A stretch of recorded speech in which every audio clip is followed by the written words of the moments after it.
But look, I understand why the bodice ripper era of romance receives a lot of criticism, given how aggressive many of the intimate scenes in these books are. But I think it's also important to consider how normalized it was for women to stifle their erotic desire during this period, and how deprioritized women's pleasure was, and honestly still is, in heterosexual intimacy.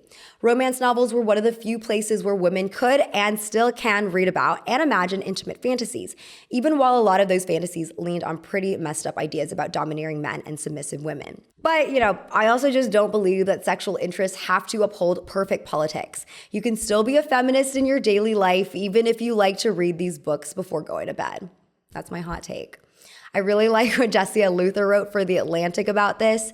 The critical space between what one reads and likes and what one actually does is something that critics of the romance genre must remember, especially because their own policing of women's desires is the product of the patriarchal system they are trying to criticize. And beyond whether one thinks bodice rippers are explicitly feminist or explicitly regressive, I think it's an important genre for us to think deeply about, given that these books were written for women and by women. As author Anna Cohen writes, romance, even when it's not feminist, gives us a reference point to begin looking at our own biases and desires.